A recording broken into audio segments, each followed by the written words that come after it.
storytelling. Yeah, you're great at it. You're a great storyteller. Yeah, really nicely done. Donella said it's getting better and better and better all the time. She's heard like 6 or 7 of them or something like that. And you did it like 17 times? Is that right? Yeah. It's a good shtick. Maybe longer. Debrief on how you think. You got your students coming. Thank you. Thanks for packing the house. No problem. Nicely done. I feel like we've gotten to a reasonable conclusion with them. Amazing how some students just love extra credit. They're like, all right. Yeah.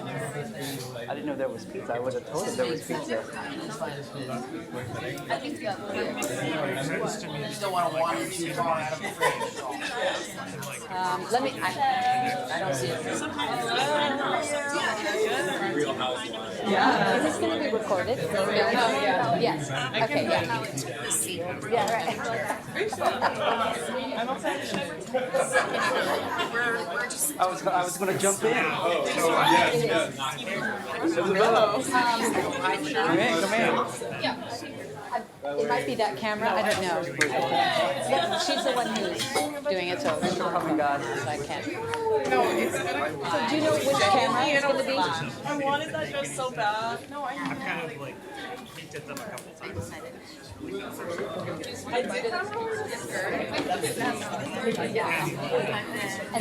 where's the camera going to be? He just wants to know because he's going to be standing up and walking around. I don't even know what I'm going to say today. I was thinking about saying something different. I have a skirt option. Now I'm thinking, maybe I should.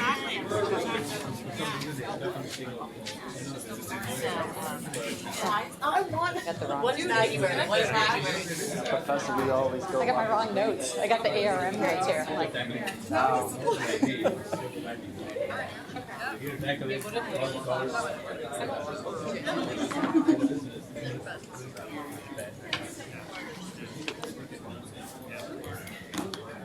Yeah, I definitely like it. okay.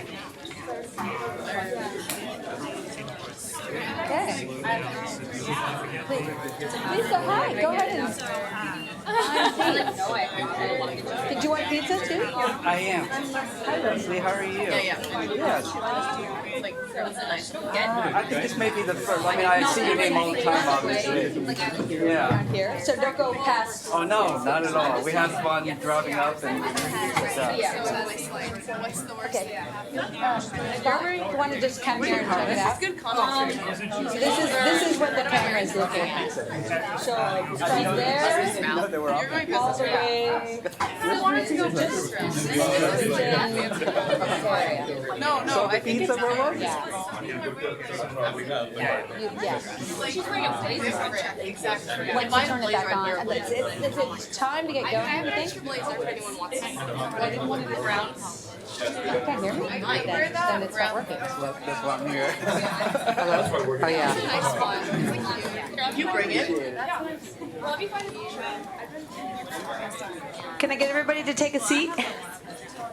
Please? Nope, this is close enough. Yeah, can you hear me? Yeah. Awesome, welcome. I guess I just. Just give people a few more minutes to get their seats, get their pizza. Get their seats. I guess I don't have to sit all the way on the far side here. But.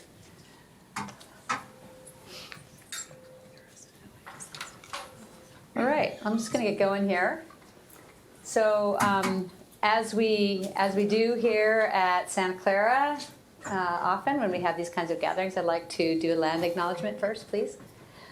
We pause to acknowledge that Santa Clara University sits on the land of the Ohlone and Muwekma Ohlone people who trace their ancestry through the missions Dolores, Santa Clara, and San Jose.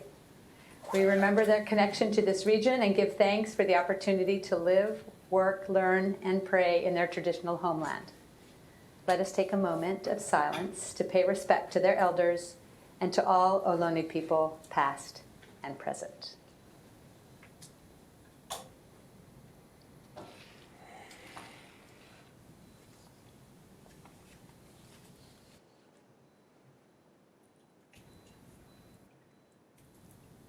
Thank you. Thank you for that. So thanks so much, everyone, for being here in the offices of Miller Center. As many of you know, Miller Center is celebrating our 25th anniversary this year. It's 25 years of accelerating social entrepreneurship to end global poverty and protect the planet. We've accelerated more than 1,300 entrepreneurs in 100 different countries around the world, and have engaged at least 175 students over the years as well in fellowships. It's a very exciting program. We're focusing primarily these days on women's economic empowerment and climate resilience. I have a very long history with BRAC and Sir Fazle Abed, or Abed as he preferred to be called, who I met in the late 1990s. We were both working, well, he was on my advisory board in an organization that I was working with on microfinance.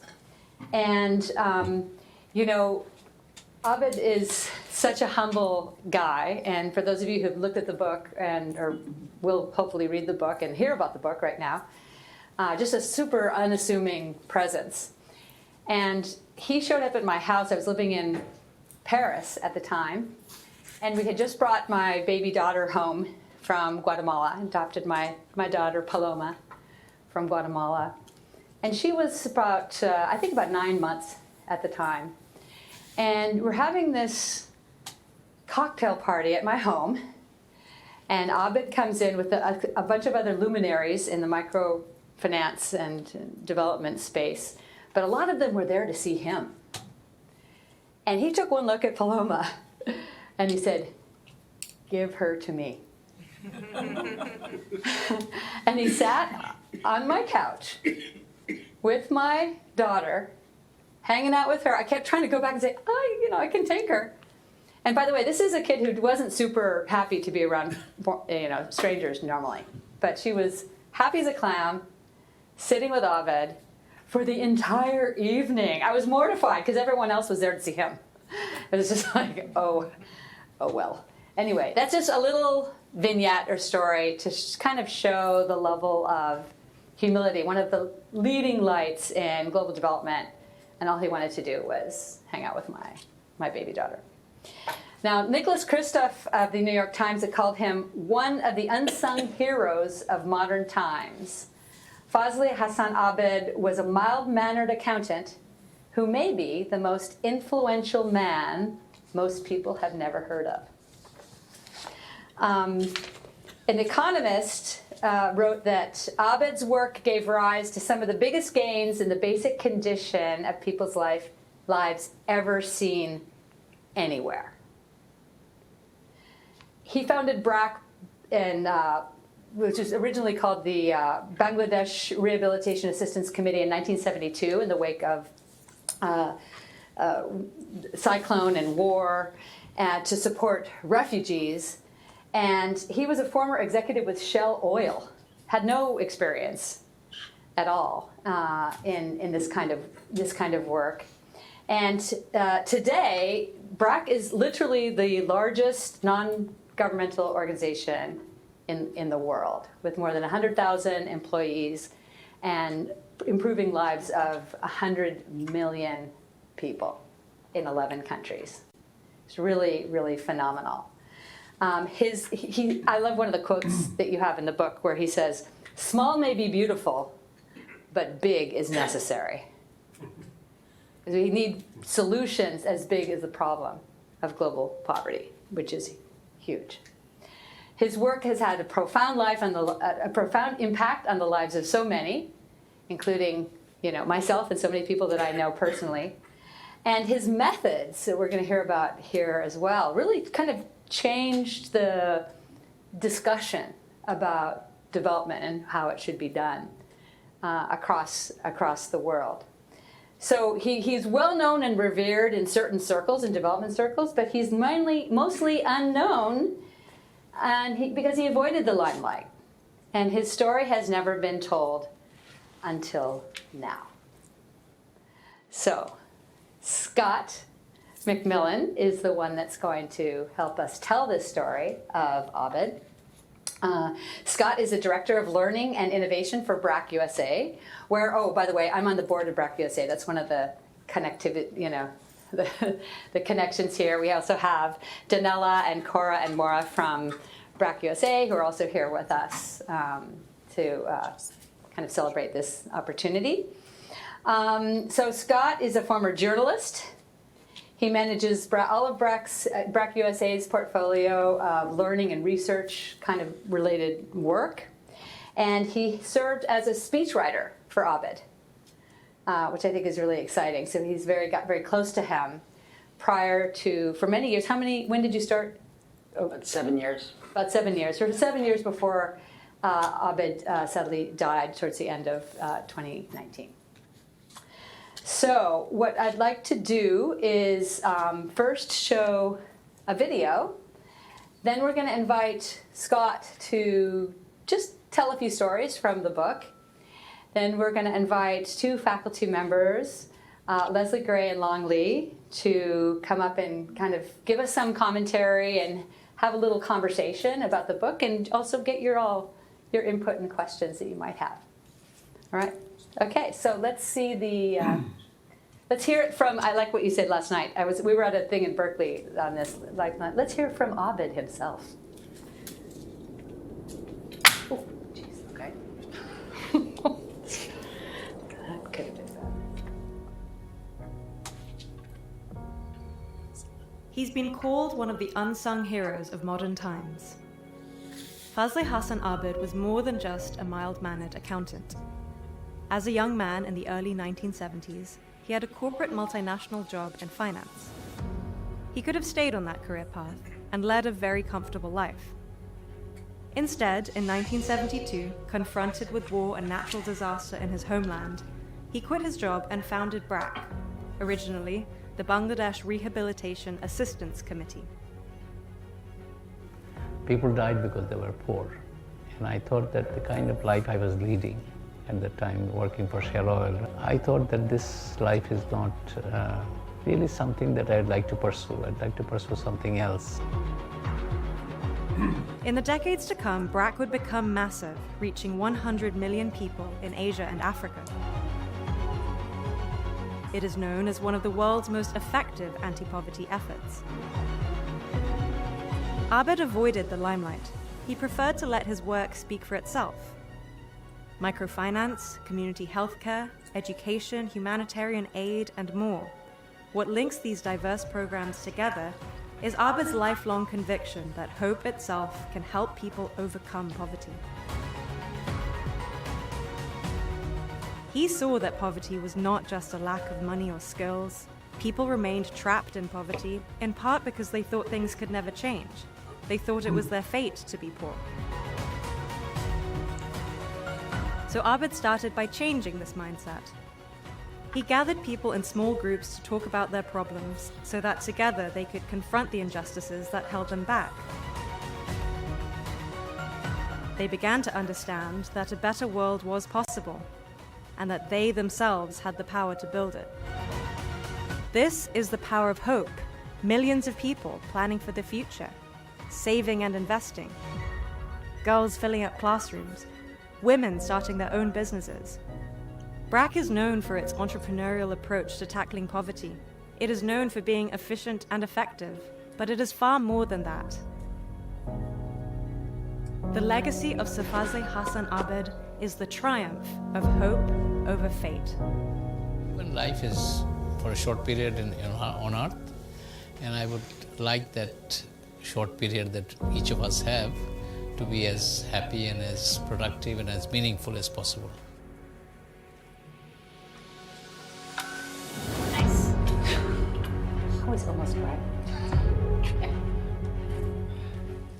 I've seen that a gazillion times, and I'm still kind of moved by it.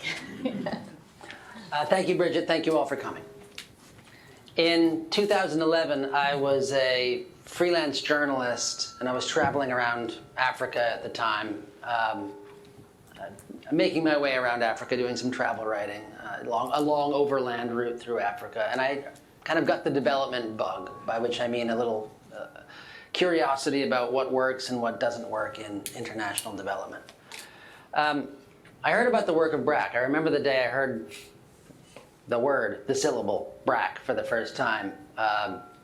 Somebody informed me of a job that was available in BRAC's New York offices. Should I stand someplace else so it's not feeding back? Can I make a suggestion? Yeah. I don't think you need to. It sounds terrible. Microphone technology. If you guys in the back feel differently, let us know. Is it for the video My though? boss to know. It's okay? Do we need it for the video? We need this for the video. Yeah, so actually, sorry. Thanks for the suggestion, That was Brett. a terrible suggestion. Why does it need the microphone for the video? Because, I don't know. Because we're recording it. Yeah, it's going into that system. Oh. Yeah, turn off the speakers then. Yeah, turn the speakers down. Yeah. So anyway, there was this organization called BRAC. It had actually recently begun working in Africa. Long story short, I'd never heard of this organization before, and I had this sort of same reaction that a lot of people have when they hear about BRAC for the first time, which is, who are these guys and why hasn't anybody told me about them before now? I ended up applying for that job in New York. I ended up getting that job in New York. In the years to come, I developed a relationship, I developed a rapport with the founder of the organization, Abed, and I became his speechwriter. Can we just turn the speakers down completely? Yeah, is that better? Yeah. So it's going into the video feed. It's fine like this. Okay, thank you. Perfect. Yeah, that was like, wow. Yeah, that was bad. That was bad. No good, very bad. So here we are. I ended up applying for this job, and despite not having any previous experience in international development or nonprofit work or even really corporate communications, they gave me that job for some reason. I don't know why. Probably says more about BRAC than it does about me. And here I am running communications for all of North America for what is, by many measures, the world's largest non-governmental organization. Little side note, I had a conversation at some point. I ran into an acquaintance, and by this point, I had my pitch. Well, we're one of the world's best kept secrets. We reach 100 million people, and of course, nobody's ever really heard of us. And he says, "Man, you really got to fire whoever handles your publicity." Of course, that was me. So. Thank you. I also became his speechwriter at a certain point, and I was privileged to spend a lot of time with him, listening to him talk about, share stories from the previous 8 decades of his life. Few things I noticed about Abed. The more time I spent with him, the more I noticed sort of peculiarities. He would not mind me saying this if he were here today. He was exceptionally bad at marketing himself. He was not a great public speaker.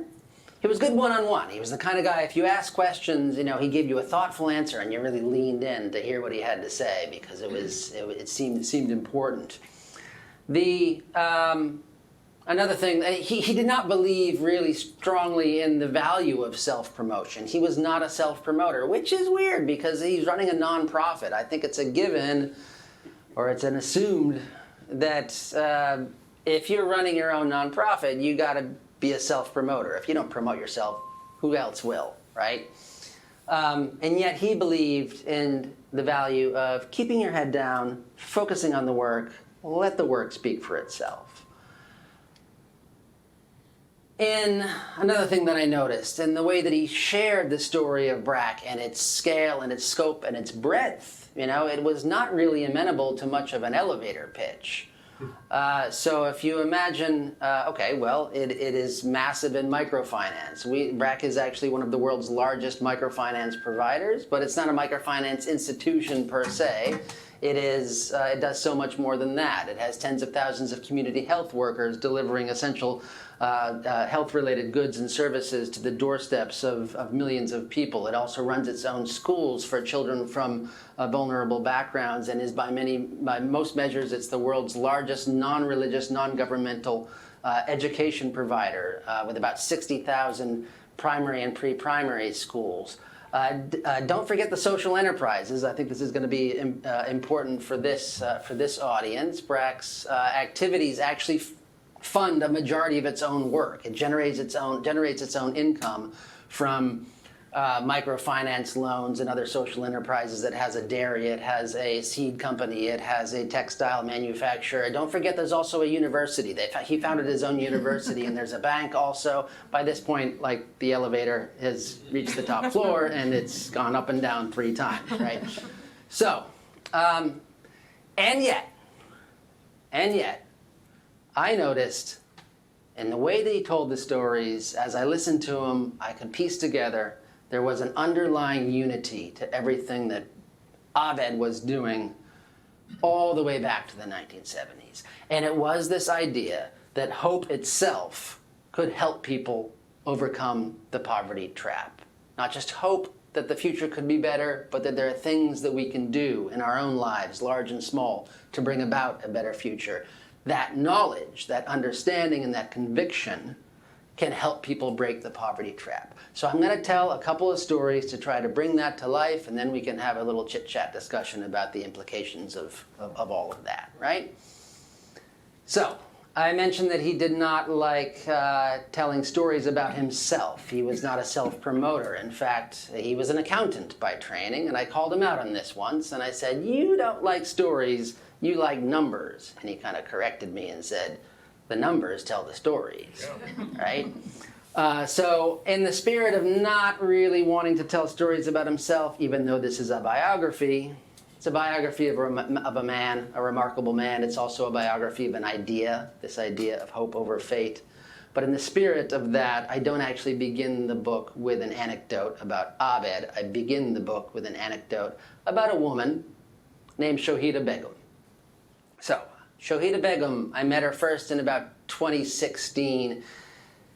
She lives in the far north of Bangladesh. There's a map in the air in front of me, as you can all see. There's a panhandle of northern Bangladesh where it sticks up into India, and this is where the mighty Brahmaputra River flows in from the Assam hills from India, and it's still 100 miles or more, several hundred miles to go before it flows into the Bay of Bengal, but the river is already 7 miles wide here, and there are shifting islands of silt and sand and 1,000 tributaries and distributaries that sort of form Bangladesh itself. And what is Bangladesh geographically? It is a flood-prone patch of land about the size of Iowa, where the soil is very fertile, the land is very crowded. It is the most crowded large country on our earth. And it is life is exceptionally uncertain. So Shohida lives on one of these tributaries in the far north of Bangladesh. I meet her for the first time. A few things I notice about her. One, she is exceptionally loud when she speaks. I don't know if any of you all are soccer fans. Do we have soccer fans? Does anybody remember the 2010 World Cup? Maybe that's a little bit distant for some people here. But they had those vuvuzelas, those little plastic, really the loudest thing you could ever. Her voice was like a vuvuzela, plastic horns. Okay, so I'm not going to imitate her voice because then we'd really have a problem with the microphone. So, but she talks to me about, you're not from here. You're not from this land, so you don't understand the way it used to be here. People could barely afford to, they barely had food to eat, and they couldn't put clothes on their back. They wore nothing but scraps. And she then proceeds to tell me her life story. She's about 50 years old. She's not sure, but she does remember the Bangladesh Liberation War of 1971. She remembers hiding a lot. That's sort of a thing that anybody at any age, as long as you can form memories, you would have remembered the war. So she was married off at the age of 11. Now, if you stop and think about what that the trauma of what that really means, imagine an 11-year-old child being sent to a distant village, to live with somebody else's family and to live with strangers, which would be her husband's family.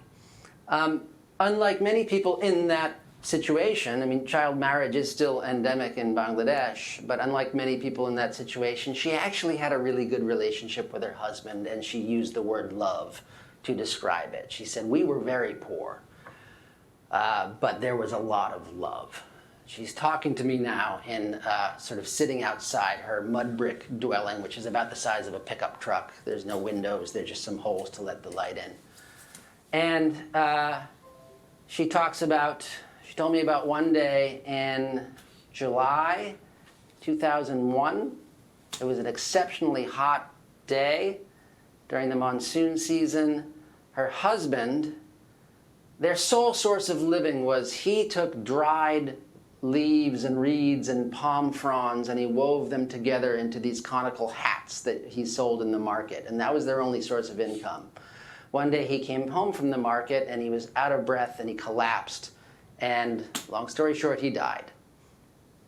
Could have been heat stroke, could have been any number of underlying medical conditions that basic care would have treated if it had been available. As it was, she was left penniless, destitute, and sunk into a state of deprivation that is just eye-watering to hear. She describes not having food to eat for 3 days. She describes, she was begging from the neighbors, eating other people's scraps of food. Sometimes her only meal was the rice left over from somebody's boiled rice, just to get the water left over from somebody's boiled rice. And she began working at a brickyard. That's just basically carrying buckets of mud on your head all day long for pennies per day. It was backbreaking work, and her life just seemed like a static misery. Until one day, an organization like BRAC, an organization called BRAC, showed up, and she became one of the participants in the first cohort of the first pilot of what became known as a graduation program. Graduation programs are designed to take people, to work with people in most extreme forms of destitution and graduate them to a level that is out of the poverty trap and on a sustainable livelihood, kind of the bottom rung of the economic ladder, if you will. So I'm not going to go into the interventions itself, that's in the book, but it involved a gift of goats, it involved some training and a bit of coaching, right? A BRAC caseworker that came by and on a weekly basis and helped her through whatever problems she might be facing, right? So she tells me this tragic comic story about one day when 3 goats turned into 12 goats. She named them all. They came when called. They didn't pee or poop in her bed. They slept in her bed with her. She had never felt anything akin to motherhood until now. And then one day the fox came. And the name of the chapter is The Fox That Killed My Goat. So spoiler alert, the goat doesn't do too well in the encounter. I think about the way that she tells me this story and the confidence. I mean, she speaks with the confidence of somebody who has overcome great odds. And then I think about this woman working at the brickyard on the edge of starvation, and there's the difference between those two. And I think to myself, like, well, where does this confidence really come from? The logic and common sense might tell you, well, she's very confident now because she's overcome these odds because of the vast material changes in her life. I mean, she has 3 acres of land now. She doesn't just have goats. She has 2 cows, 12 chickens. She's bought a milk cart, which she now rents out for extra income. She's doing pretty well, relatively speaking. So she rose up out of poverty, and that caused her to be more confident. There's actually a growing body of economic research that suggests the causality might also flow in the opposite direction. She rose out of poverty because she was confident. And the reason she was confident is because, when the fox came and killed her goat, the BRAC caseworker was there, right? She said, I don't remember where all the tears came from. I couldn't imagine, I kept on crying and crying and crying. And he said, don't worry, there will be more goats. We will get through this. Eventually, I had to pull her aside and said, you're making everybody upset. You're going to have to stop crying at some point. But that sort of coaching gave her the confidence to lift herself up, empower herself, really. I realize, as I'm talking to Abed, that this is not a new idea for him, right? It's recent economic research and I'm thinking about research by the likes of the Nobel Prize winners, Abhijit Banerjee and Esther Duflo, who won the Nobel in 2019 for economics. Really, that really sort of capture the economic power of hope. This was not a new concept for Abed. And I'm going to tell you one more story that sort of illustrates that, going all the way back to the 1970s. Before I do that, I just want to flag one thing. This is a potentially misleading idea, the idea that hope can help people overcome poverty. It's potentially even dangerous, because it almost suggests maybe poverty is somehow self-inflicted, right? It was her downcast, fatalist attitude that was keeping Shohida trapped in poverty, and if somebody had just pulled her aside and give her a good shake and say, change your attitude, lady, you lift yourself up. Anybody that knows anything about the situation that she was in, the exploitation that she faced, and the situation of millions of others knows that is plainly not the case. You need essential services, such as credit, training, sometimes agricultural inputs like seeds and fertilizer, healthcare, educational opportunities. You need all these things. But there's a very strong likelihood that if you do not address the fundamental underlying psychological despair, if you will, that people are likely to slide back into a state of destitution. It's my opinion. It's not necessarily BRAC's opinion. I'm telling you my opinion. I think this is where BRAC succeeds, where a lot of other development efforts have failed. They address those underlying psychological conditions as well as the material tools, if you will, the rungs on the ladder that people need to lift themselves up. So, the year is 1974 now. Again, we're in another corner of northern Bangladesh, over here on the map. Okay. Abed has already been working with returning refugees from the Bangladesh Liberation War. The poverty is grinding. He's working mainly with landless people, and he's already experienced several setbacks. Things aren't always working the way that he wants them to. But he's begun experimenting with a new way of teaching people basic skills like reading and writing, based on the methodology of a Brazilian educator by the name of Paulo Freire. The methodology goes something like this. It's based on discussion and dialogue instead of just a teacher standing and, talking down to the students. One day, first day, just one word. It's one word per day. Let's just focus on one word per day and really talk about what this word means in the context of our lives. So a small group of people would gather in the village. First day, first word, and the word is house. It's written house.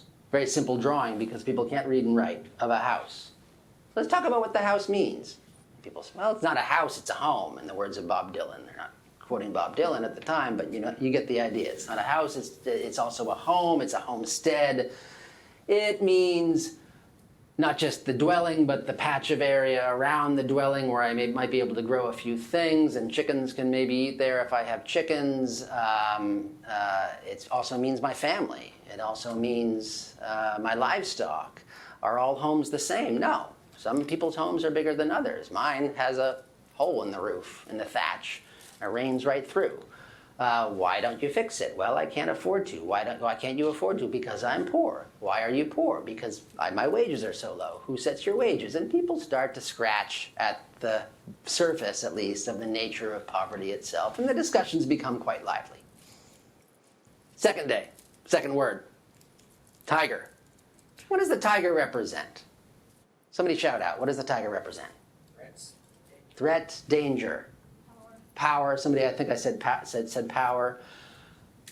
Fierceness, kind of the untamed state of nature, if you will. If you run into a tiger in the wild, go the other way. Go back to your home. And every Bengali person will know what a tiger is, even if they haven't seen one in the zoo, right? Can a tiger build a house? The teacher would ask this. And the people would say, of course not, a tiger can't build a house. You know, when it rains, what does the tiger do? The tiger just runs under a tree to keep himself dry. Can you build a house? Well, yes, we can all build houses for ourselves if we have the tools and the material. And the teacher, who is more like a facilitator at this point, says something like the following.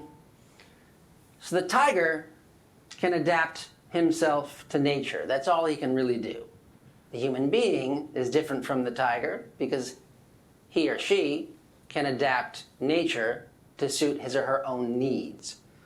And the process of adapting nature to suit your own needs through your own creative activities is the process of civilization itself, and we all participate in it some way.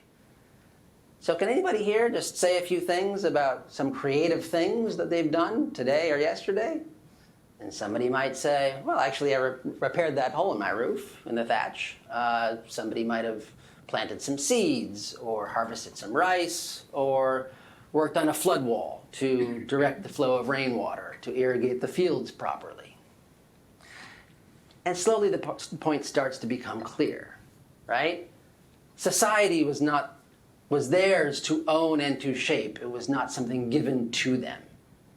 And poverty itself had been made by humans, and it could be unmade by them too. And this became the first essential lesson of human consciousness, if you will. And as Abed described it, the effect was actually quite remarkable, because people began thinking towards the future, looking to the future and thinking about things they could do, working together to bring about a better future, planning. Remember, 100 tigers cooperating with one another could still never build a house. But men and women working together could accomplish a lot. Could accomplish many things, large and small, right? Now, the road ahead would be very, very long. And it would involve provision of services that people had long been denied, such as access to credit, access to high-yield seeds, fertilizer, farm tools, agricultural training, the health care, education for the children, and many, many other things.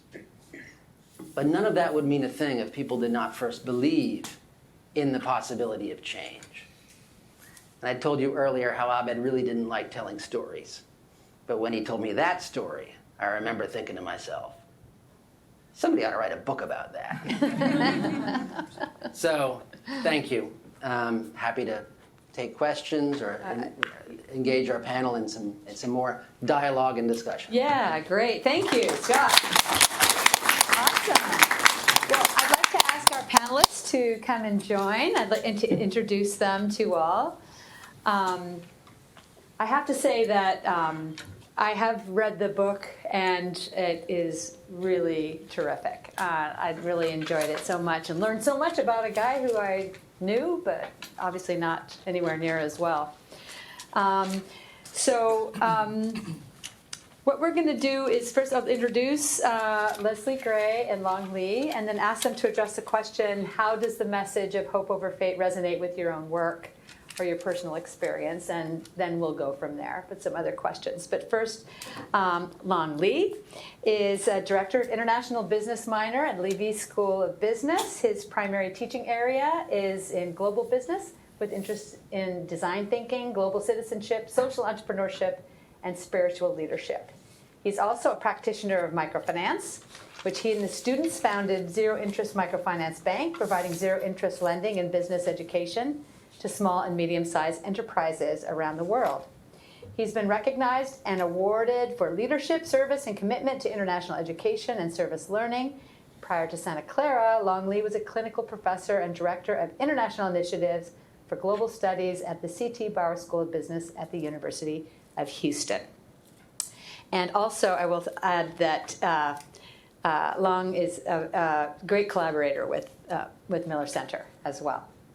Do a lot of projects together, as well as Leslie. Leslie is a professor of environmental studies, teaching environmental studies, teaching and research vision. Is that right? Oh. Sorry, there's something wrong Sorry, here. I teach intro to environmental studies and classes on environment and development. Okay, yeah, right. Sorry. So I'm like, wait a minute.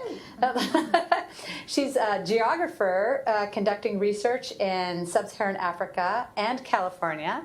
She's worked in Burkina Faso, Tanzania, and the Sudan, examining issues of agrarian change, land use patterns, and gendered access to resources. Her local work in California's Silicon Valley examines socio-environmental nature of urban agriculture and the loss of farmland at the peri-urban edge.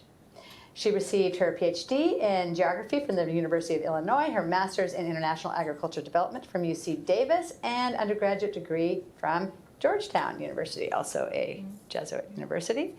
And Leslie is also a terrific collaborator with Miller Center. And in fact, I think you did really the first research fellowship that we ever had with Solar Sister, which is an alum, a social enterprise alum at Miller Center working in Tanzania.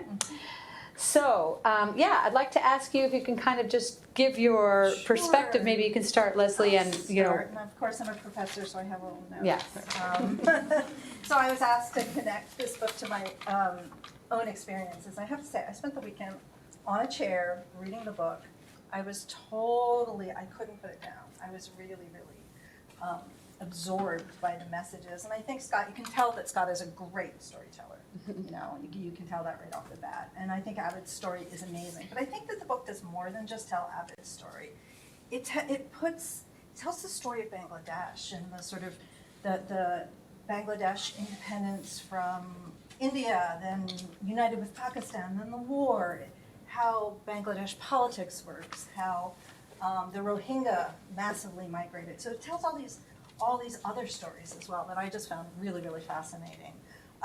The story of Abed is amazing, and it's really sort of wonderful to read about his sort of experience. And it tells a story about development and what works in development and what doesn't. So my first job out of college, I studied Arabic at Georgetown, and having no experience in international development because I spoke Arabic, was hired to do famine relief in Sudan. And I actually, first of all, worked in refugee camps on the Sudan-Ethiopian border doing food relief, basically. And then I ended up in Western Sudan working with drought settled nomadic communities. And I did that work, and it was really exciting. We were on the move working all the time. It was exhausting. It was exhilarating. And I really felt that from Abed's own experience and relief work. But then I got the development bug. I wanted to learn more about international development, and I ended up actually going back and studying agronomy and plant science at Davis and becoming a scientist. And I continued my work in Sudan. And then when I was living in a village, basically a huge drought caused a crop failure, and I became really interested in how people adapted to drought and how women adapted to drought in particular. And that led me to become a geographer and PhD. Long story short, I don't work in international development, but I teach and I research about international development. One of the things I teach in one of my classes is what's called the Bangladesh miracle. And I compare development in Bangladesh and Pakistan. So this book was really, really great for me to read, and I'm going to definitely take some things. How has a country like Bangladesh, which was once one country with Pakistan, and in 1971 there was the Civil War, how did this country, which was once the poorest country in the world, along with Burkina Faso, where I have spent most of my life working, how has it reduced birth rates, increased female literacy, and slowly increased incomes, despite, it's really humble beginnings. And I think, the story of BRAC is the story of Bangladesh's success. Abed, I think, recognized that one of the things that struck me is that BRAC initially worked with family planning. And I think Abed recognized that you couldn't just do family planning in a vacuum. And one of the things that I found interesting was how basically, unless you could convince women, or unless the number of children that women had, unless they knew those children would survive, they wouldn't decide to have fewer children. And so BRAC went into sort of reproductive health, village health, and then education, sort of really expanding its areas. And lo and behold, fertility rates came down really, really quickly in Bangladesh, like they haven't in almost any other poor country in the world. I think it really is a Bangladesh miracle. I was fascinated by how Abed anticipated some of the major trends in development, family planning, then family health, microcredit in the 80s, schooling literacy in the 90s. And this reminded me one of my own experiences. Many of you, I don't know, raise your hand if you know Michael Cobain in economics. Anybody know him? A couple people do. This guy I know. We started a nonprofit organization to open up village libraries in sub-Saharan Africa. And the goal was to increase access to books for children, have safe places to study. Children in Africa, in much of rural Africa, not everywhere, will rarely have a book to read. So if they're in school, they might have their school primary, but they have very little other access to anything to read. So we started this nonprofit, and like Abed, this is why I was so interested in reading this, is we decided to hire village women who had 8th grade education. That's very similar to Abed's experience in Bangladesh, and it was a tough decision. Not everybody approved of it, but I think it worked out really well for BRAC, and I think it's worked out really well for Friends of African Village Libraries. I had a couple of other thoughts about the book as well. Why was BRAC so successful in Bangladesh? What was the secret sauce? Is it unique to Bangladesh? And I'm really excited to talk later about what BRAC is doing in other places. Most of my work has been in Francophone West Africa, where BRAC is not that active. Burkina Faso, where I did my PhD, when I started there was a real revolutionary feel to the country. There were anti-corruption campaigns, vast improvements in education and health. Maternal and infant mortality plummeted in the span of a few decades. And things have really changed direction in Burkina recently, in the past 5 years. Burkina has devolved into political chaos with a very small number of jihadists terrorizing a lot of the rural population. Recently, the village where I did my PhD work, where we opened our first library, the jihadists came and destroyed the mayor's office, the police station, the cell tower, and told children that they couldn't go to school anymore. And so children aren't in school in much of rural Burkina Faso that's been affected by this thing. And this reminds me how fragile development is how without political, economic, cultural changes, meaningful development can be really ephemeral. And I love the development from within that BRAC has been working on. And I've been working in Tanzania recently, and I've just found that same spirit of entrepreneurship and developmentalist mindset that Scott really describes in Bangladesh. And the thing I'm going to end with is I wonder where BRAC is going. My own work has evolved to actually look at how women in Tanzania are dealing with the effects of climate change. And we know that this is an area where Bangladesh is uniquely challenged. It's a low-lying delta country with storm surges, with water coming down from the Himalaya, with salinization problems and salt intrusion problems. So this vulnerability is really high. And I'm hoping, I'm really curious to hear, and maybe Scott can talk about it, is how BRAC envisions its future.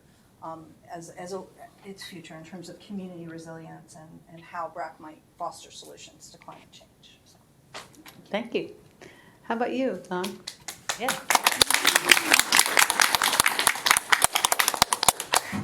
I tend to pace a lot when in class, so I'll go ahead and do that now. They're laughing. I think I want to start with providing a lens to understand the life and legacy of Abed, and particularly in a way that it aligns with SCU mission, and in a way that also reinforces what Scott speaks of in terms of the legacy of Abed. And so the paradigm that I'm going to use that is also meaningful to me is a paradigm called a Jesuit business education. And when I came to Santa Clara in 2015, and one of the key reasons why I came to Santa Clara was I was looking for growth, both personal and as a professor. And I knew of Jesuit University, I knew of Santa Clara, and so I was very attracted to it. And when I teach in all my classes, the Jesuit business education is how I approach it. And the one thing that I always invite students to think about the Jesuit business education is that the core, what I think of the core of a Jesuit business education is two things. Students should be the best in the world and be the best for the world. And you have to have both. You can't have one, or you can't separate the other. If you want to be the best for the world, you got to be damn good at what you do. Because if you don't, you're going to screw up or you're going to mess somebody's life. If you are the best in the world, but you don't care for the world, what tends to happen is the gift, the talent that you have, when you hoard it, it corrupts you. And that's the logic of gift. The logic of is if you hoard it, it's going to eventually corrupt you, and obviously you're going to hurt some people. And so I invite students to think about whether they're going to be a finance, accounting, marketing, or a manager, is that whatever that calling is, it has to be in a way that you want, and the students here want to be the best, but they also want to think about being the best for the world. And so there's another challenging aspects of the business education that is really hard to articulate, at least for me.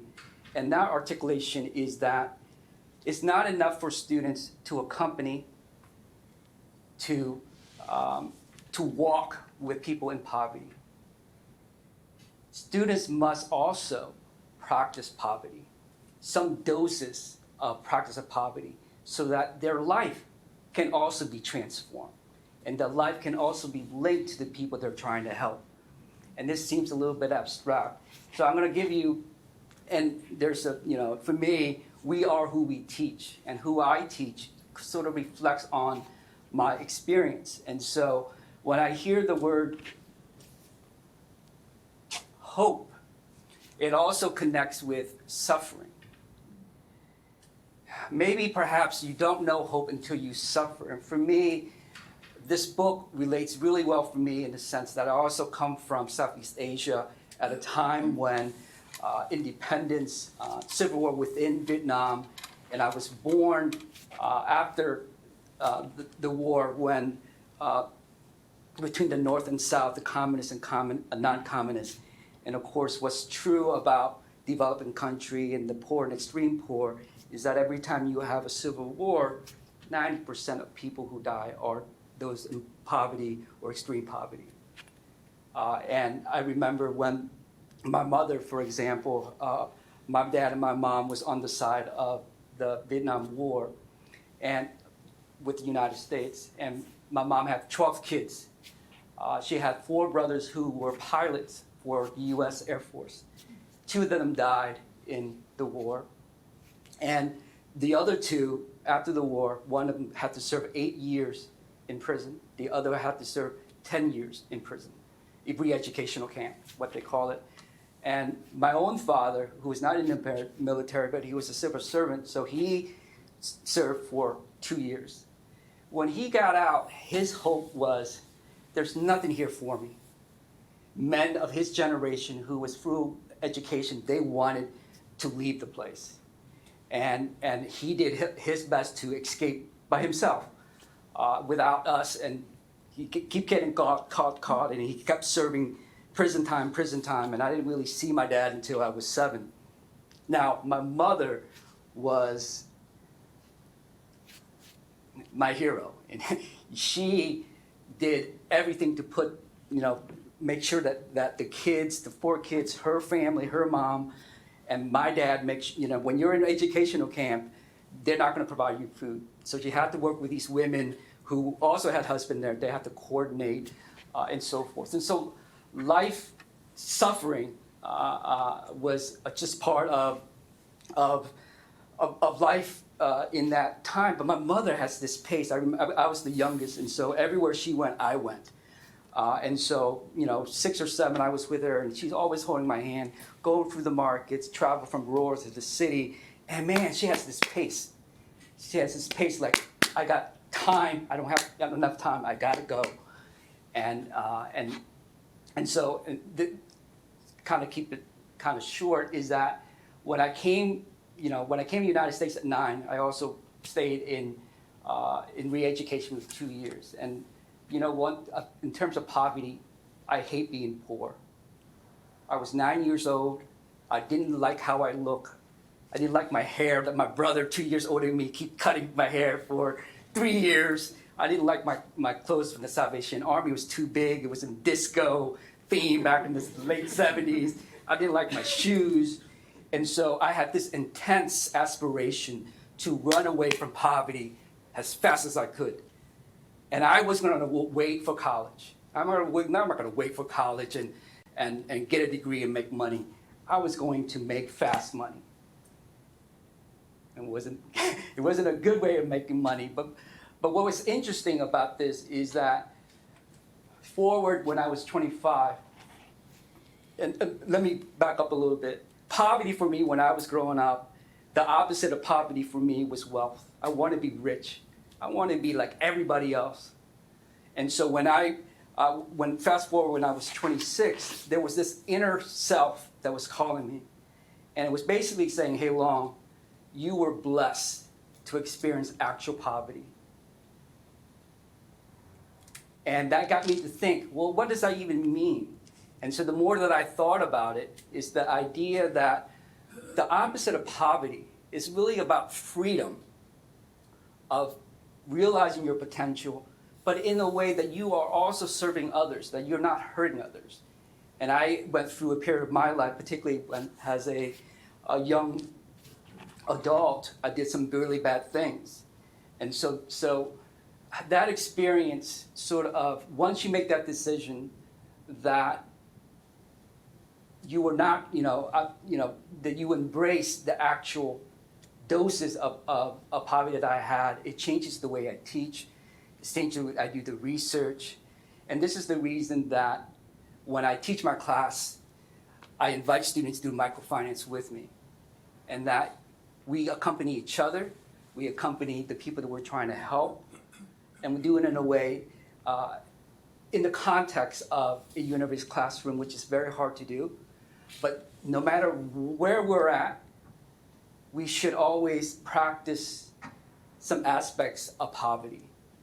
And the thing that linking up to, and of course when I did microfinance, obviously BRAC was a major influence on me and the way that I approach microfinance. And the thing that stands out for me in terms of when you think of the best in the world and the best for the world, Abed did something that basically turned a narrative of economic development or escaping poverty.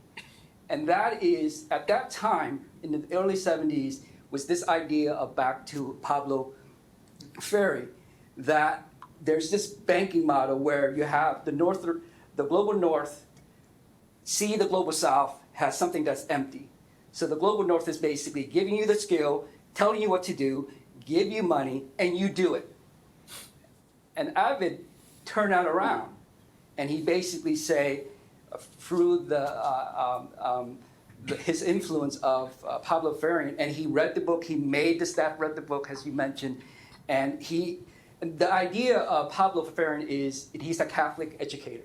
He believes in liberal theology, and this is connect to the Jesuit piece, is that when you engage and practice poverty, the idea is that those in poverty are the expert of their life. And if you want to make changes for them, they need to be co-investors. And they need to be your partner. And the idea here is that the poor should know that they should not be a spectator. That the poor should demand their space in the process of making social change. And Abed was a proponent of it. He came from a Shell oil background. He's in accounting. And when he first came, he's like, I have this Shell efficient, big, that I could just go in and connect the dots and everything would work. Well, it didn't. And that's the legacy for me in terms of it is that he has this foresight of pinpointing whether it's the 70s, 80s, and 90s, or the 2000 that there were particular coming challenges, and he identified the science or the social innovation at that time, and he was going to embrace it, he was going to execute it, and he was going to make it work. And what he did in the 70s was that he built this human infrastructure among the poor, and he provided them what is called non-traditional literacy, that the poor, as they learning how to read, they are also teaching, at the same time, teaching to others. And that's the Pablo Freire, that the pedagogy of the oppressed, that power, and I practice this in my classroom, that what that means is, in the classroom, students should know that they have the power, that students can be teachers. Teachers can also be students. And that's the way that he create that village community based on the Pablo Freire was, to me, sets up why microfinance work. And Scott sort of touched on the idea that economists nowadays are focused on the idea of hope intervention. And hope intervention is the idea that that's probably the most important in terms of escaping poverty. And they have done research to show that the intervention of hope was stronger than the intervention of microfinance. And what you want to do is to elevate microfinance by using hope. And so I'll just stop there. I know I can go on forever. So.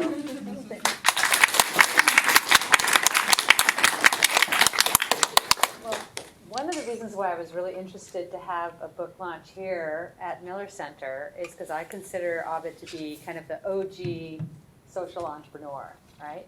And he took this, the Paulo Freire concepts of a liberation theologist, Catholic concept of raising a consciousness and supporting these communities to kind of take charge of their own economic and political lives, combined with the vision of business and efficiency of his experience at Shell Oil and the management practices of that, and kind of mash those together.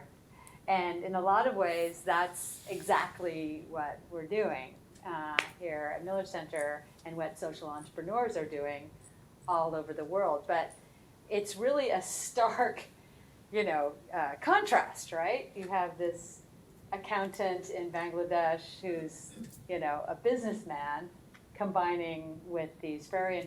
So I'd like to hear maybe a little bit more, first from you, Scott, about how did that happen? How did that happen? How did he glom on to this idea, and did he stick with this idea in his lifetime? And then maybe for the two of you, since you've also been working a little bit with entrepreneurs and social entrepreneurs, how you see the lessons of Abed kind of having an impact on social entrepreneurship globally. So how did he glom onto that? It's things weren't working. There's a preface to that whole story about Can a Tiger Build a House? And the preface is he launched a literacy and numeracy program in a remote, far corner of the country. Nobody had ever seen anything like this before. And this is all the preface, right? This is the prequel. The initial uptake was tremendous. 95% of the people in the village would go to these literacy and numeracy classes. And it was basically, he did it in a way, he set up community centers. And a community center is a fancy word for a tin shack located someplace, in the village, in a common area in the village. And people would gather at night, right, because they still had to work in the fields during the day. They would gather at night and they would learn basic literacy and numeracy. And he believed strongly in the value of literacy and numeracy in the sense that, I mean, he was a man, he was an accountant, yes, but he loved the written word. I mean, you should hear him recite T.S. Eliot and Shakespeare. But it wasn't just that he wanted people to love literature, he wanted people to be able to understand a contract. So when they signed a contract, they wouldn't get swindled, or they could at least do basic math to make sure they weren't getting shortchanged in the market. Absorb new information. If they were all working in agriculture, and you couldn't, this was the early days of the Green Revolution, and he wanted people to learn new methods for planting seeds, using fertilizer properly, high yield seeds, all that. And you couldn't really absorb new information if you couldn't read. So literacy and numeracy was just super important for him. 95% of the people showed up. About a year and a half later, that number was like 5%. These community centers, these tin shacks, they were all falling down. Nobody was repairing them. He had very little insight into how the program was operating, very little visibility, because the people he had hired to be the teachers, of course, they were pretending that the classes were still going on, because it was better to get some money from BRAC than to fess up to the fact that nobody's really showing up. And why would people show up? After a hard day's work in the fields, why would you want to sit and learn to read and write these skills that in their mind would really not be of very much importance to them, or didn't really relate to their everyday lives? It was just it was a very top-down, it was a top-down method. And then somebody, he was a Roman Catholic brother at a local Jesuit college, actually, handed him a slim volume called Pedagogy of the Oppressed by Paulo Freire, which had only been published in English in 1970, so it was brand new at the time, and just said, you ought to read this. And he read it, and he devoured it, and he said, this is what I've been looking for. And he had been steeped in like leftist thought. I mean, he had been steeped in leftist thought, but he said, when I discovered Paulo Freire, here is somebody who is talking about empowerment. But he's talking about empowerment of individuals. He's not talking about empowerment of groups. And when you're talking about empowerment of groups, more often than not, you're really talking about the empowerment of me, because I represent the group. I'm the vanguard of the proletariat. And I wasn't interested in any of that. I just wanted the people to be able to live the lives that they want to live up to their potential, their aptitudes, talents, etc.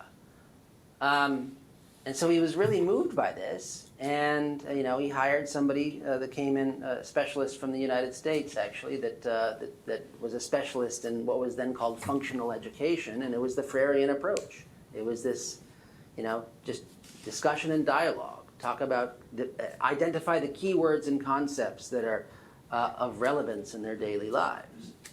That's the whole preface. That can a tiger build a house? That was born from failure. And that was BRAC's first big failure. You had a whole bunch of other questions. There are, but that's really interesting too. I mean, in terms of Abed as an entrepreneur, I actually hid my microphone because I knew it was good, so I'll put it back here. Because he was not afraid to just try stuff and kind of fail fast. It's this very interesting resonance here in Silicon Valley, right? He was willing to do that. And what's cool about the book, too, is there's a lot of failure in the book. It's not like everything, Right, he still did. Does a failure report, by the way. Yeah. That's the things that you were talking about this, that annual failure report that they publish, which is really unusual in this space, right? Everybody doesn't want to air that kind of dirty laundry. So what about the two of you? How do you relate Abed's life to social entrepreneurship? So Brigit and I and Jen was in the car driving up to Berkeley, and Brigit's like, Abed is like the OG of social entrepreneurs. I'm like, you even know what OG? Wow, Brigit was so cool. And so in my mind, I'm like, can I top that? And so I began to kind of think about, maybe a way to market Abed is that maybe he's the Steve Jobs of social entrepreneurship. And I say that because, again, he has this foresight to see things that others is available to them, but he's able to go ahead and embrace it execute it, and learning by doing. And the idea of coming from Shell and mashing it with the Farian theology or pedagogy is what today in management we call paradox thinking or paradox leadership. Is when you combine two opposite things and mesh it together, there's tensions that occurs. But those tensions also create innovation and creative new ways of doing things. And so for me, it's like, 30 years before, 50 years before management talks of paradox leadership, this guy was doing it. And to me, that's, and again, it's like, and this is what I tell students, and particularly business students. If you can combine your finance, marketing, and business skill to the needs of the stream poor, and those things don't necessarily go together, but when you mesh it together, you see things that you otherwise wouldn't. And the world needs people who will take the opposite thing together and mash it up, right? And so that's, to me, that's the legacy, that's the Steve Jobs of social entrepreneurship. In social entrepreneurship, you ask people, well, what's the names? And most people probably couldn't name one or two, And so for me, Abed is that person because he built something that was not only big, but was beautiful in the sense that he was creating something that created a greater good and at the same time was inspiring. And that's, that's the beauty for me. That's the beauty of BRAC. I was thinking about my own experiences working in Tanzania with a social enterprise called Solar Sister, which basically women entrepreneurs go out and sell solar products. And I did a study of a study of the organization, and I was looking at, how a lot of different. We were looking at a million different things, and many of you have probably read Turning on Hearts. I think a lot of you have read that. But one of the things I realized is that these sorts of experience of being an entrepreneur are not just about making money. They're also about changing mindsets. And so seeing how women felt empowered, gained agency. And some of the questions we asked were, have you talked to a leader? Or have you left your village? Have you done something independently? And you start to see the sort of the sphere of influence and the sphere of contact growing and growing with women's confidence. And so I'll just end saying that it's not just about growing economically, it's about changing culture, changing mindsets. Mm-hmm. Oh, that's so interesting. One of the indicators that we track here at Miller Center is confidence level. So when people come into the program, what's their level of confidence, is the entrepreneurs, and then when they leave, and has there been a change in terms of their feeling confident about their business, having success in their business, being able to pitch their business and things like that. It's very interesting. Before we open it up, I'd like to, I'm going to open that one in a second, but I think you raised the comment about climate change. Yeah. And I think that this is something that's on a lot of people's minds right now. And Bangladesh especially is extremely vulnerable. And what is the role that an organization like BRAC might be able to play in climate change, and how, maybe you can talk a little bit about what the plans are for BRAC, and what Abed was thinking. And then if the other two of you have any comments about that, and then think about a question you might have for our amazing panel here that they can answer in the last few minutes of our talk here. Well, the message we're trying to transmit in terms of advocacy is there needs to be a proportional investment in climate change adaptation as well as mitigation. Sadly, climate change is not a theory. It's upon us. It's here. It's happening. It's happened, right? And it is often said that Bangladesh is ground zero for climate change. Yes, that's true. A lot of the changes that are happening because of climate change are accelerations of changes that are already taking place. Okay, so we talked about the Bola cyclone of 1970, which was kind of the catalyst for the Liberation War, which was the catalyst for the, led to the independence of Bangladesh and was the catalyst for Abed starting BRAC. Right. He said, I wouldn't be here if it weren't for the Liberation War, right? So the storm started it all, right? Climate change doesn't just mean rising sea levels, it means greater incidence of storms like those. But you've seen tremendous progress in the decades since then in terms of early warning systems, in terms of cyclone shelters. Like now the people have a place to go. There are support networks that didn't exist before for migrants to the cities. So you've been seeing a trend for in the last few decades of urbanization in Bangladesh. Climate change will accelerate that. And therefore, if you took a program like the one, you remember Shohida, right, with the goats and everything. That's a program that works in a rural area. It's also a program that works in an urban slum with some adaptations. And there are different things you have to look at related to the social fabric, related to the types of livelihoods that are going to gain traction in an urban setting. You need to tweak for it. But that, in essence, is a climate change adaptation program because you're going to see people moving to the slums as a result of, some of it is just is basic science. Taking the green revolution to its next step, which is we're not just talking about high yield seeds. We're talking about saline resistant rice varieties because rising salinity of the soil is one of the impacts that we're seeing in the arable land of Bangladesh. So that's the point that I would get across. But it's almost as though it's like the old battles are still to be fought when it comes to climate change. That's right. And that's what Bangladesh is. That's what Bangladesh is doing, and that's what BRAC is at the forefront of.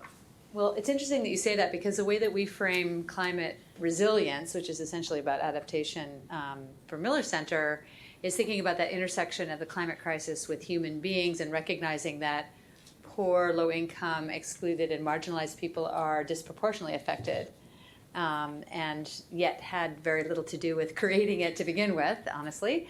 So what do we, how can social entrepreneurship around regenerative agriculture, around access to water management, around renewable energy kind of help to support those households to not just survive, but also thrive. Any thoughts? Do you have any thoughts? I'm assuming no, you actually, might. I completely agree with what you said. I mean, the example we were talking about at lunch was the life lost in that huge storm. Right, 500,000 people died in that storm. Fast forward, Bangladesh has an amazing, early warning system. They have structures, and a huge storm hits, people will know about it and know how to respond. And so that is one of the benefits, yeah. I am curious about, my own work about local knowledge and how people are adapting to the changing environment is something. But I actually maybe open it up. Yeah, that's right. Yeah. And so let's hear. What are your questions for I'd say one thing while people are thinking of questions, just something you said resonated with me, which is Abed never thought that the big multinational model or paradigm was ugly. We saw Shell, and a lot of people see this big, inhuman, ugly organization. I saw something that was efficient, right? It could do things at scale that affected millions of people, right? That was a thing of beauty to him.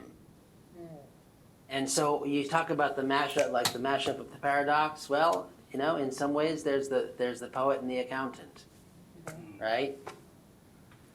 The man of compassion and the man of action combined.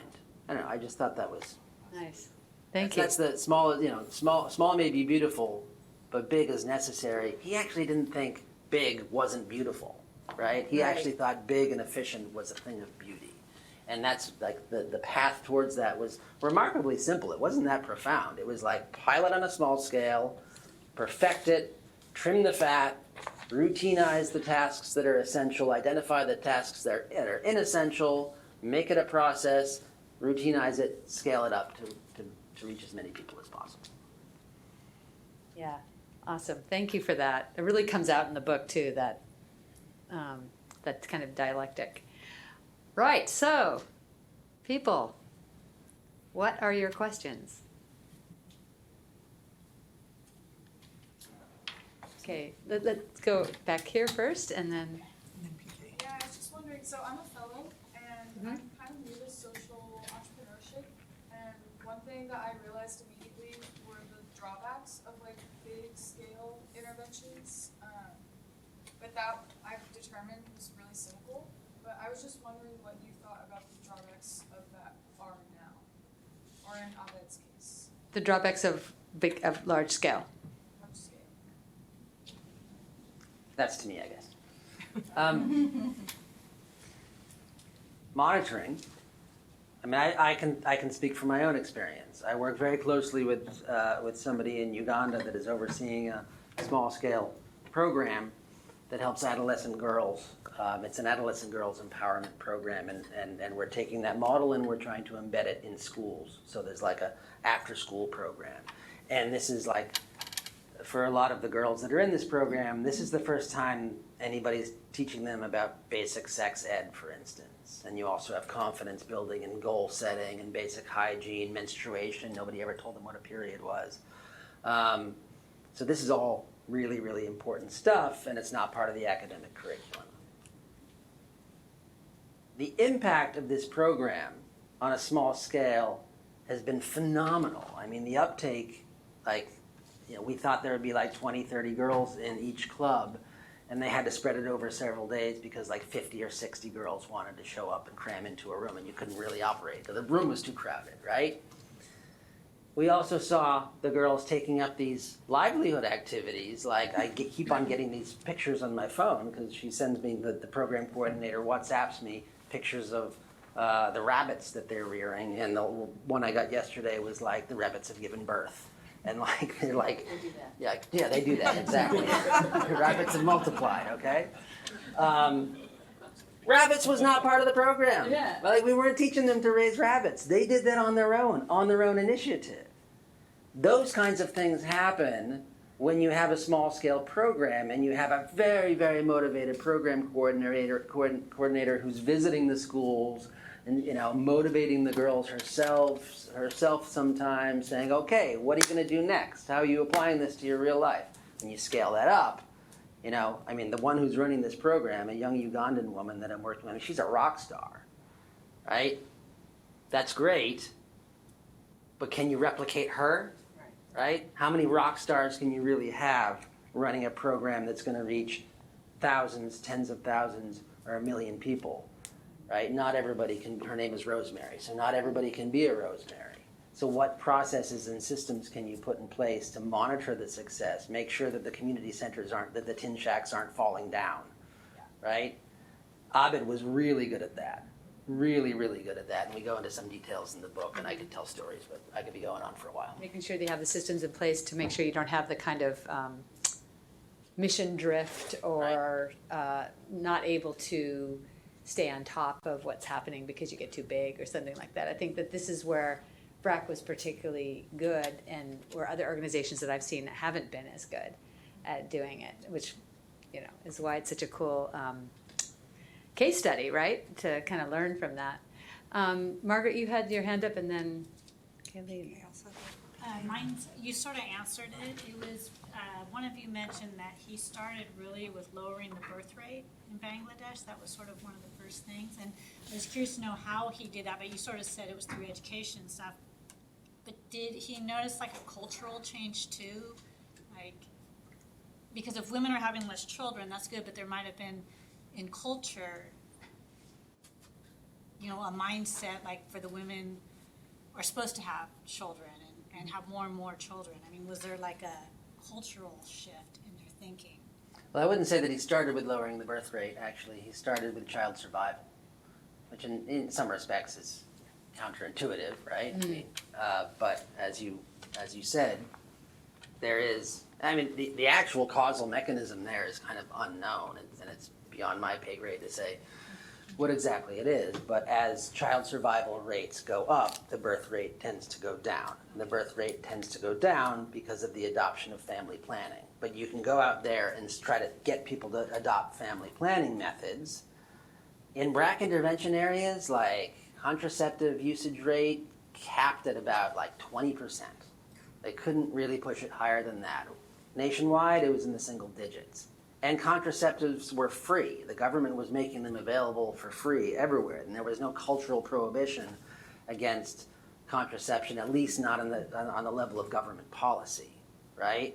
Maybe on a local level there was superstition, and people didn't really want to adopt that. But the reason people didn't want to adopt family planning methods, at least one reason, is they had no certainty that their children would even live to adulthood. And if you think about like the whole idea, like the idea of hope over fate, like what is the most empowering thing that you can do in your life?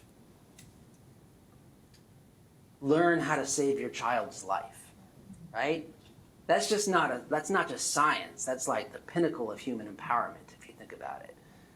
Because before people understood that there was a precise mixture of water, sugar, and salt, and you fed it to a child with diarrhea at certain intervals. I mean, it sounds like quackery. Like, I mean, if you don't understand that there are tiny invisible things called bacteria that are affecting your gut, that sounds like a pretty wacky idea. But once you understand that, and you understand the science behind it, and you understand that it will work, I mean, the impact is tremendous, because suddenly this thing that seems just ordained by God, my child is dying and will soon be dead, is something that comes under the realm of human intervention. There's something that I can do with my hands to affect this situation. Yeah, I'm Kayla, and I'm also a fellow. I really like what Professor Lee said about organizations working side by side with people experiencing poverty, and so that made me want to ask what BRAC does to assess, the specific needs of the people they're working with, and what measures they take to do what Professor Lee said and work side by side with the people in their programs. Well, that's a big one. I mean, Abed had a really 2 minutes. I'll give you the one sentence answer, which you're going to say that's too glib. But I'll give you Abed's one sentence answer is ask the women. You go to them, you gather a group of men in the village, and you ask what exactly do you need? They'll all say the same thing. We need a hospital. We need a hospital. We need some schools. No, you don't need a hospital, actually, right? One of the basic tenets of community health care is Abed found that there was a list of about a dozen basic ailments, right? Fatal diarrheal dehydration among them, that accounted for like 90% of all illnesses and deaths. And if you could address those 12, you would do a lot. And those 12 did not need hospitals, did not even need doctors, right? You need just trained community health workers to deliver basic goods and services to people's doorsteps, right? And you perfect that delivery, you perfect that science of delivery, you will make huge, huge inroads. So, how do you work side by side with people? It's, the genesis of that is, you talk to the people that matter, okay? Don't just talk to the elites, talk to the people that are affected. Set up mechanisms to gather feedback from the field, mechanisms to reflect on that feedback, and that takes a certain workshopping and a certain framework. Let's gather together, let's look at the data. Is the program working? Is it doing what can we do? What can we tweak it? How can we perfect it? And then how can we routinize the essential tasks and eliminate everything else and get it to a cost-effective state where it can really scale up? That's kind of the mantra. But it all starts with kind of listening to what's really happening. It all starts with listening, on the ground and working together with people. And I think and not just once, but continually listening. all the time. Yeah, one of the first stories in the book is the failure story around that you were talking about before, the literacy thing. And it was mainly because he didn't take the time to listen and walk with the people. And he kind of internalized that and said, oh yeah, okay, this top-down stuff isn't going to work. It works in Shell. Yeah. It's not going to work here. So I think that's really super interesting. Well, unfortunately, we are out of time. I have a feeling we could continue talking here. We do have some books for sale, and some of you may already have books. If you want, Scott will be available to sign your books. But I want to thank you so much, Scott. Thank you, Brigit. Thank you, Long. Thank you, Leslie, for this amazing panel. Such a rich discussion. Thanks so much to the colleagues at BRAC for coming all the way out here to the West Coast. We mentioned this a little bit. This is part 2 of a 2-part series. We did the first part in Berkeley last night, and then the second part is here. So this is a collaboration with the Chowdhury Center up in Berkeley. And thanks so much, all of you, for participating. And I think the crew will be around for at least another 10-15 minutes to chat with you and to sign books, or if you want to get a book to do that. So all the best. Thank you. Thanks, everyone.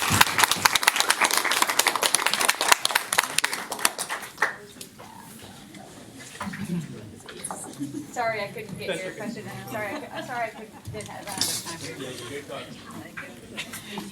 time. Oh wait, sorry. One thing. I just want to give you guys a gift. We have some gifts for you. I almost forgot. It's like, thank you. I know it's always like.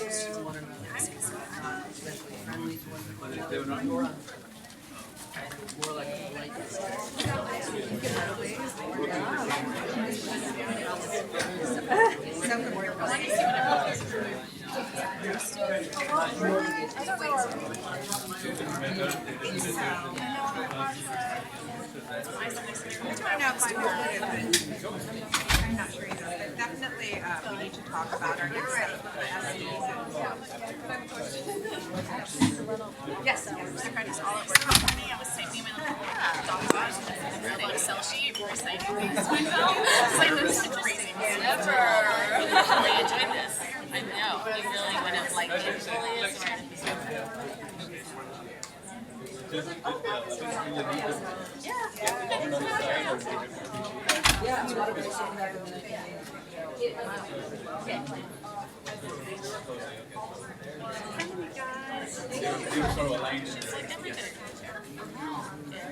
one of these is ours.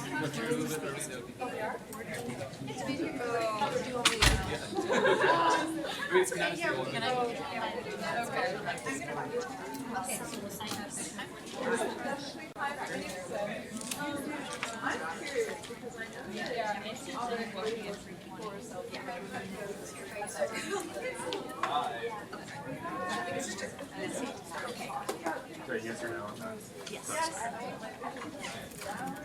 Oh, I believe that this is actually going to be like more. I was imagining it totally. And then more and more people.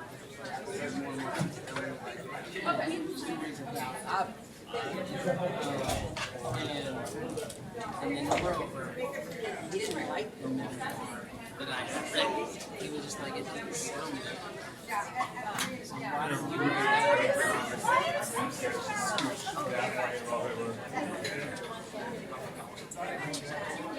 So yeah, that was a long process.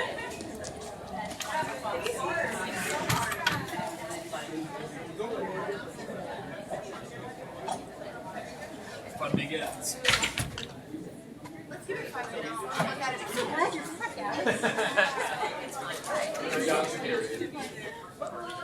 What did you do when you were gone?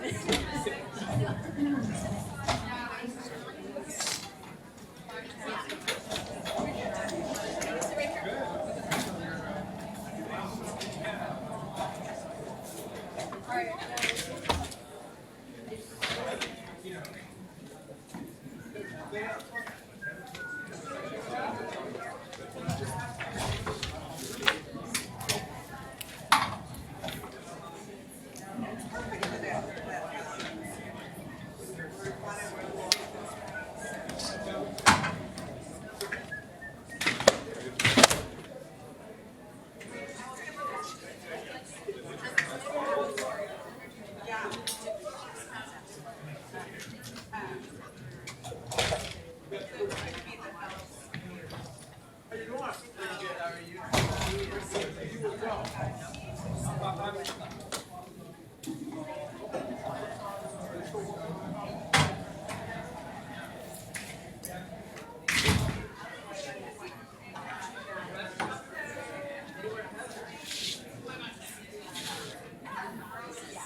there's an earthquake, I'm hiding under one of these because they're so heavy.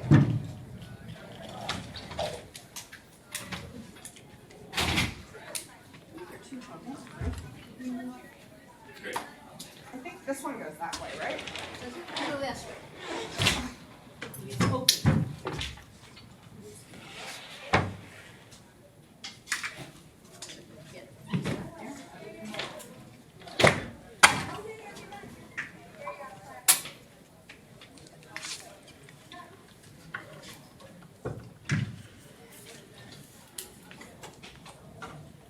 Should be a pudding. Huh? Should be a pudding. Bye, sweetie. Thank you for coming. I'll text you later.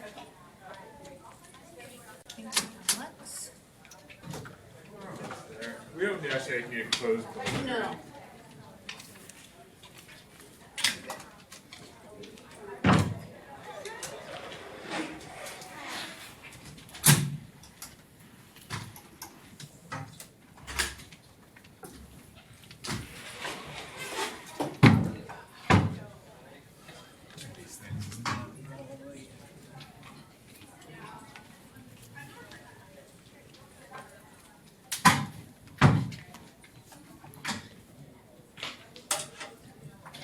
We had some issues with the microphone. Had a lot of echo.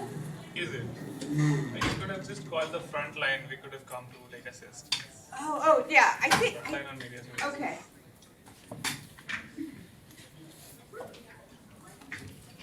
I'm gonna wipe these off. Is this your phone, Sharon? Huh? Is this your phone? Yes. Okay.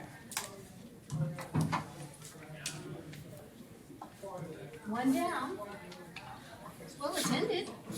Good thing students came.